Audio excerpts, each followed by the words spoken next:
Catherine was born on the 16th of December at a palace in Madrid. She was the youngest surviving child of the mighty rulers of Spain, Ferdinand and Isabella.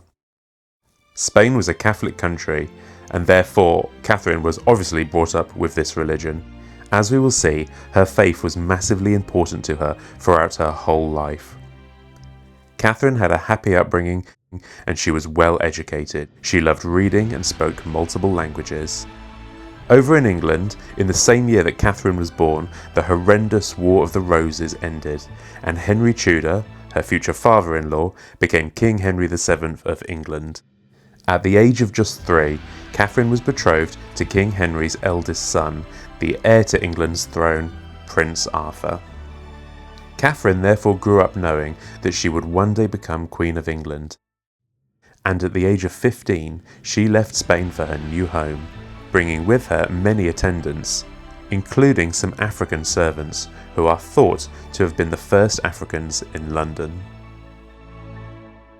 Marriage between his son and a princess of Spain was very appealing to the king. He fought long and hard for his crown, and because he hadn't inherited the throne but won it by conquest, he spent much of his reign dealing with threats and enemies, and so an alliance with the mighty Spain would strengthen his position in Europe. The two teenagers had a somewhat awkward first meeting. They struggled to understand each other, but it seems from what Arthur told his parents, he was very happy with the match and wanted to be a good husband. And so, Catherine and Arthur were married on the 14th of November 1501.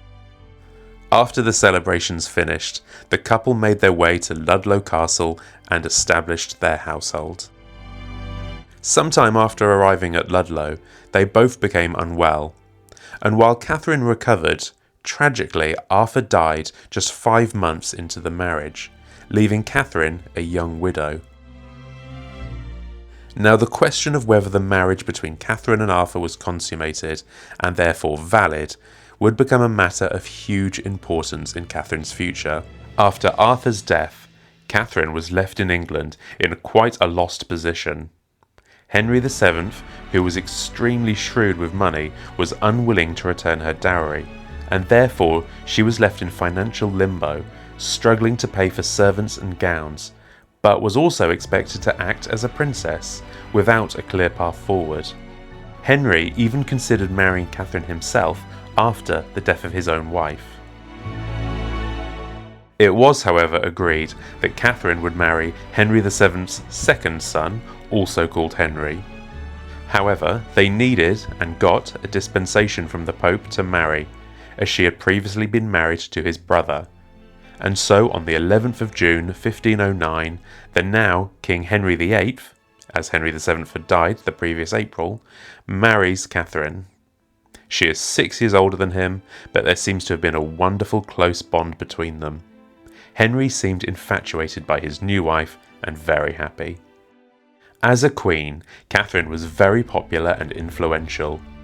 She also demonstrated that she herself could be a strong leader and ruled when Henry was out of the country. During the marriage, Catherine became pregnant 6 times, but only the 5th child, the Princess Mary, lived to be an adult. This was a tragedy and a disaster for Catherine, as it was believed her most important job as queen was to birth the heir for England. Of course, she had Princess Mary, but the view at the time was that a woman shouldn't rule, so a daughter, although loved, was of limited value.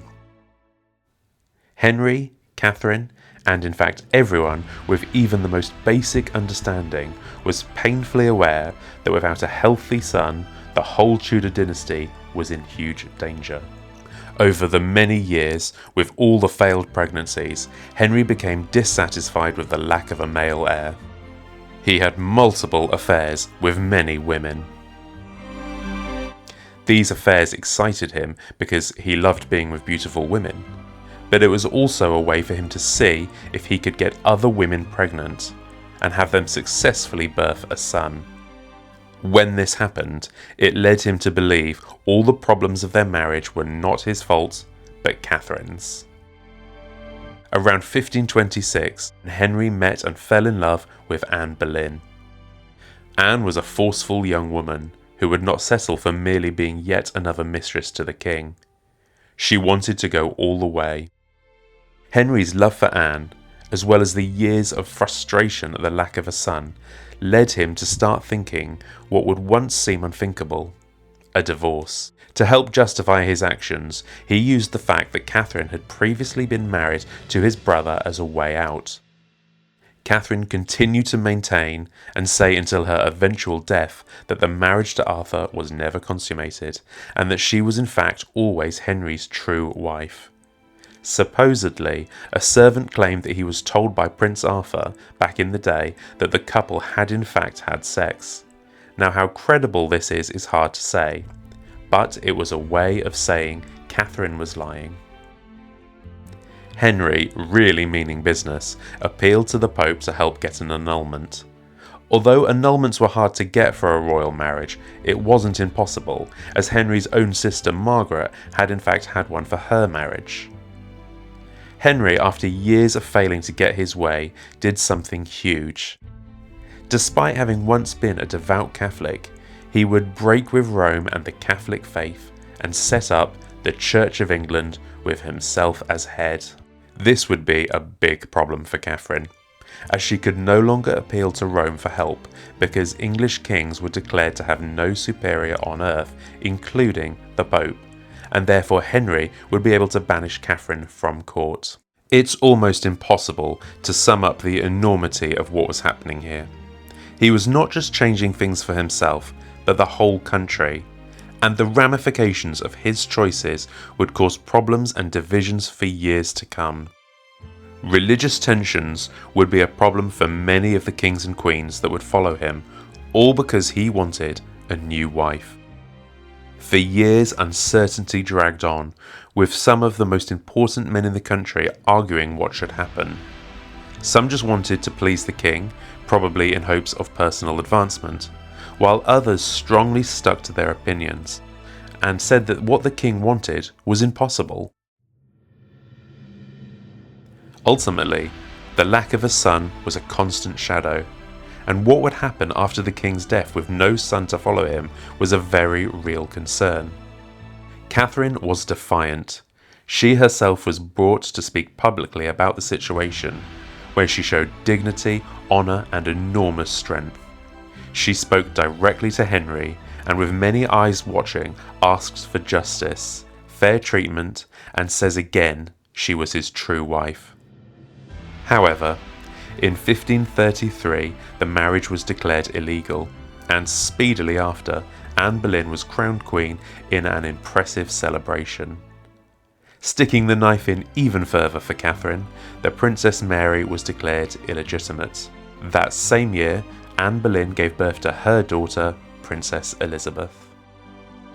Heartbreakingly, during the banishment, Catherine was forbidden to see her daughter Mary.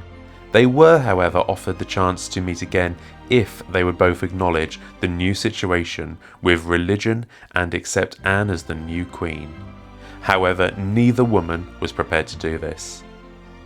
Should Catherine have just backed down to the king and at least been with her daughter?